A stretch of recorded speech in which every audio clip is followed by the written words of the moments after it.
E foi morto hoje um dos homens apontados como possíveis sucessores de Zinho no comando de uma das maiores milícias do Rio de Janeiro.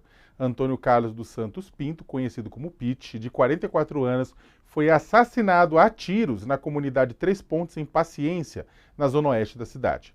Outras 3 pessoas ficaram feridas no ataque. Uma delas é um menino de 9 anos que está internado em estado gravíssimo. A Delegacia de Homicídios da capital carioca, da capital fluminense, investiga o caso. Pitt era um dos responsáveis pela parte financeira de um grupo de milicianos no complexo do Cesarinho, em Santa Cruz.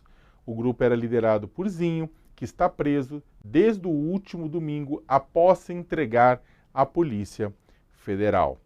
Carla, como é que estão as repercussões disso na política nacional? Porque é o seguinte, o governo Lula foi bastante demandado, foi bastante solicitado para atuar mais firmemente na segurança pública. Claro que sabemos que há divisões sobre responsabilidade de competências, né? Mas o Rio de Janeiro, até a prisão do Zinho e a forma como foi feita a prisão do Zinho, né, o Zinho se entregando à Polícia Federal, com medo, inclusive, da Polícia Civil e da Polícia Militar, diz muito também sobre a situação do combate à criminalidade por parte dos estados, né, e os limites dos estados. Como é que está essa discussão em meio ao debate sobre o novo ministro ou nova ministra da Justiça? Então, exatamente, tem duas coisas, né? A gente lembra, saca, que a gente está com uma GLO em vigência no Rio de Janeiro, né? Mesmo a gente está com o ministro da Justiça se despedindo da pasta, uma discussão no governo com duas correntes muito fortes. Enquanto tem gente do lado do Lula dizendo, presidente, aproveite e crie o Ministério da Segurança Pública, e tem gente dizendo, presidente, não caia nessa, não crie, não traga essa bomba para o seu colo. Porque segurança pública pela Constituição, tem o dever dos estados, principalmente, e com um ministério exclusivamente para essa questão, quem é contra diz que o governo vai trazer para si esse problema ainda mais para perto, né? Agora, a situação do Rio de Janeiro, Osaka, a gente acompanha aqui, infelizmente, com uma frequência muito grande, né, a violência no Rio de Janeiro. A gente está com essa GLO, até inclusive a gente cobrando aqui para que o governo dê balanço sobre o resultado dessa operação.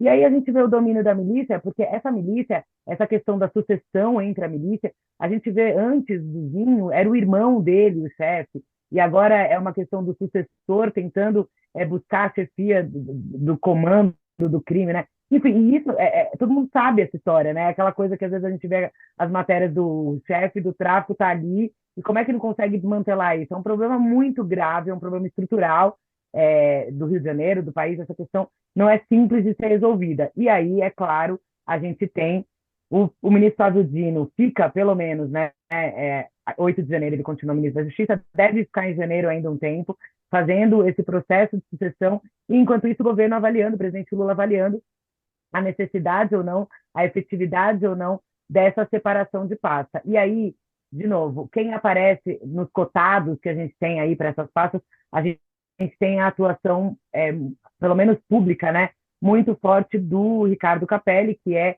o secretário executivo do Flávio Dino, aparece como um dos cotados para assumir tanto o Ministério da Justiça como um eventual Ministério da Segurança Pública, e o Capelli, mostrando, ele nas redes sociais mostrou que está acompanhando essa operação, que está acompanhando o que aconteceu, porque nessa operação de hoje, né, nessa questão de hoje, teve vítimas, crianças envolvidas, enfim. É uma notícia que a gente nunca gosta de dar, é um problema que não tem uma solução fácil, né? E agora tem esse pano de fundo político para o presidente Lula resolver até o início de fevereiro, depois o Flávio Dino assume no STF dia 22 de fevereiro, mas o que se fala aqui em Brasília é que ele deve deixar a pasta em janeiro, e em janeiro o presidente tenta equacionar essa questão para ver o que consegue ajudar a solucionar um problema grave e tão estrutural do Rio de Janeiro, infelizmente, né? Coach, o pessoal tá bem. O Zinho se entrega, o possível sucessor dele é morto, né? O pessoal há uma desconfiança de que, claro, essa milícia na zona oeste do Rio, ela tá sobre fogo cruzado, inclusive gente de dentro, inimigos, facções do tráfico, todo mundo querendo morder a milícia, ficar com o espólio. desconfia-se da polícia também ajudando grupos nesse processo, né? Como é que você avalia essa maluquice toda no Rio de Janeiro, Couto? Você acha que o Lula vai entrar, precisa entrar nesse vespeiro de uma vez, assim, de uma forma forte para tentar colocar ordem, ou é uma questão que tem que ser resolvida no âmbito do governo do Estado do Rio? Eu acho que o presidente Lula não deveria entrar nisso. A Carla tem toda a razão. É complicadíssima a situação do Rio de Janeiro. Ninguém sabe mais quem é quem. Quem é polícia, quem é milícia, quem é bandido, quem é ladrão. Misturou tudo, né? Por exemplo, nesse caso da morte de hoje, eu não sei até agora se isso a gente pode atribuir a outros milicianos, uma guerra dentro da milícia ou à polícia.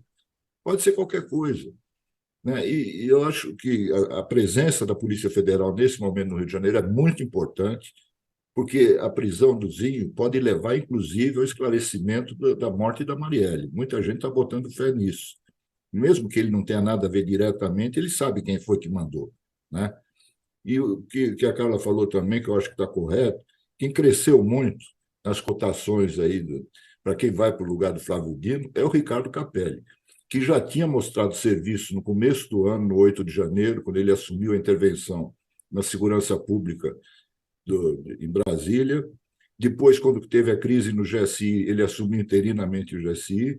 E nas últimas semanas, meses, aí, ele está se destacando nessa área da segurança pública. Eu acho que seria um bom nome, uma solução caseira, um cara que já conhece o Ministério, né? Sabe onde estão os problemas.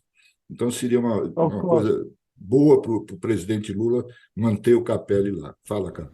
Ô, coach, eu falei com uma pessoa hoje que me disse do Capelli, dizendo assim, talvez o Capelli ainda tem uma vantagem, né? Que é a figura que, por ser o secretário executivo, é o natural sucessor e fica interino sem grandes traumas, digamos assim, né? E faz com que o presidente Lula, como tem sido o modus operandi dele nesse governo, espere para tomar a decisão sem tanto afobamento, espere talvez o Congresso recomeçar, então fica o Capelli por um tempo, vai testando o Capelli, porque é uma solução natural, é o secretário executivo, e aí, fevereiro, março, se tiver que fazer novas mexidas, que muita gente aposta que vai existir aí uma reforma ministerial logo no início do ano que vem, e aí o Lula pode ter essa peça a mais, sem ter pressa, tenta diminuir um pouco a pressão. A escolha do Capelli sendo vista como natural, né, pelo entorno do presidente nesse momento. Não, Perfeito. e tem um ponto ainda que o Capelli ele é do PSB, né? E o PSB ia perder uma representação. O PSB teve já uma perda de representação de qualidade no sentido de que ele sai de um ministério mais forte, o Márcio França, que era Portos e Aeroportos, vai para o Ministério da Pequena e Micro Empresa. O Dino era o ministro da Justiça, por mais que fosse cota pessoal do Lula, era PSB ainda. Né? Você tinha outras pessoas do PSB, inclusive o Augusto de Arruda Botelho, que foi nosso colega aqui no UOL, é secretário nacional de Justiça, também é do PSB, então tinha dentro disso. O PSB ele perde, né, sendo um ministério, e aí vai também já uma reclamação para que o Lula se atente a isso. Né? Afinal de contas, o PSB não considera que o Alckmin, que é do PSB, né, é um ministério do partido, mas sim também da cota presidencial, da cota pessoal do presidente.